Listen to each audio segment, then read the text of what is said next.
મારા વાલા સિંહજનો સૌને જય શ્રી કૃષ્ણ. જય ગુરુદેવ, જય સિદ્ધનાથ. આજે રવિવાર 9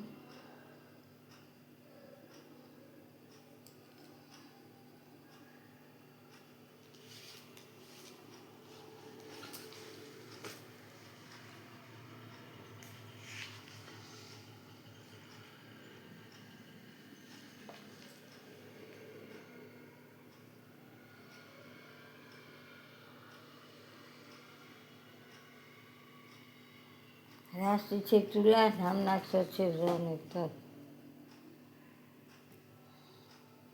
જય શ્રી કૃષ્ણ, જય સિદ્ધનાથ, જય ગુરુદેવ. આજે આપણે મકર સંક્રાંતિ વિશે વાત કરી છે. મકર સંક્રાંતિ 14 તારીખે બુધવાર અને એકાદશીના દિવસે આવે છે. બપોરે 3 વાગ્યાથી બેસી જાય છે અગિયારસ.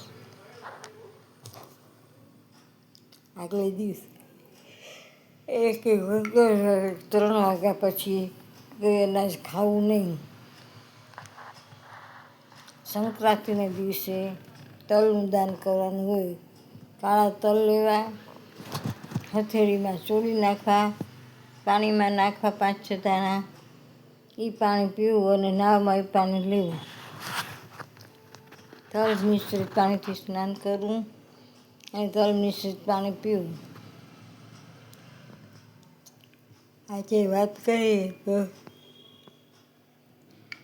તો તુલા એકાદશી છે એટલે તલનું દાન કરવું અને ભેગા થોડાક ચોખા નાખી અને દાન કરવું.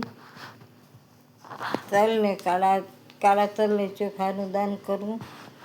સ્ટીલનું વાસણનું દાન કરવું.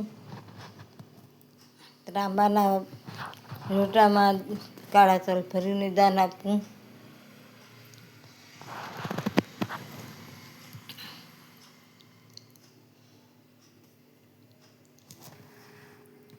મકર, કુંભ અને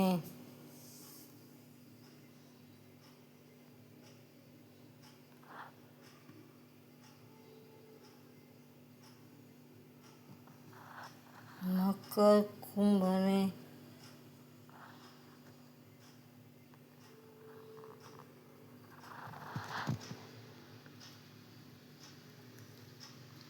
મેષ રાશિ એને કાળા તલ, ગોળ, શેરડી, જીંજરા, કપડાં એ દાન કરવું. ગરમ કપડાનું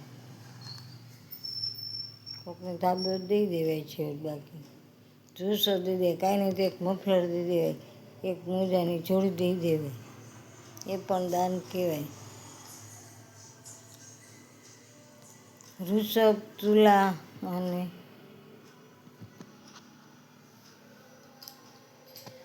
મીન અને ચણાની દાળ, સફેદ તલ, જુવાર, કાચા બી, જીંજરા, શેરડી, તલ એનું દાન કરવું અને ગરમ કપડાનું દાન પણ કરવું. કોકને સ્વેટર લઈને દઈ દેવું, એક શાલ દઈ દેવી.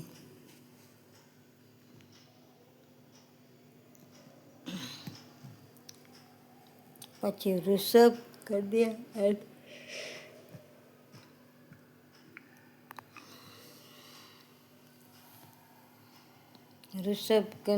અને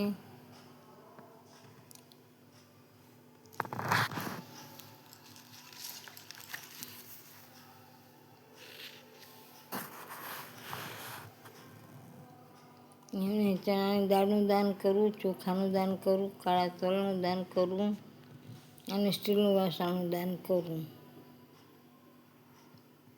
પછી આવશે સિંહ રાશિ અને મિથુન રાશિ. એને ચણા, તલ, કાળા તલ, ચણા અને પિત્તળના વાસણનું દાન કરવું.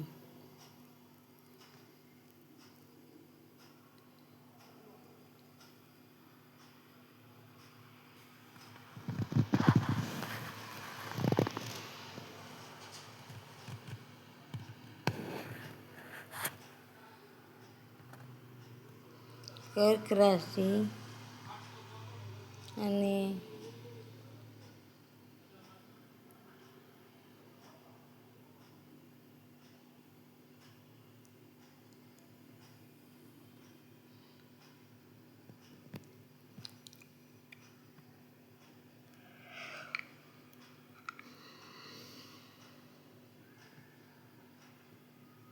એમને ચોખાનું દાન કરવું, સફેદ કાપડનું દાન કરવું, બને તો ગરમ કાપડનું દાન કરવું, સફેદ ગરમ શાલ લઈને કોઈને આપી દેવી, સફેદ સ્વેટર લઈને દઈ દેવું, ચંપલનું દાન કરવું,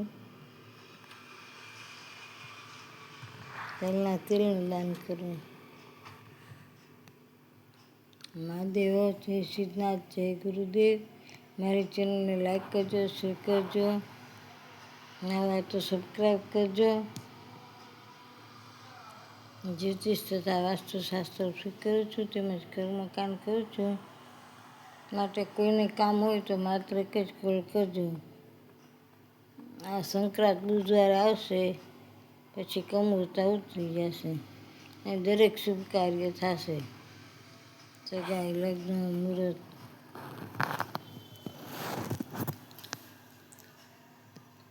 વાસ્તુ આમ દરેક માંગલિક પ્રસંગો થશે. મહાદેવ, જય સિદ્ધનાથ, જય ગુરુદેવ, જય નાથ.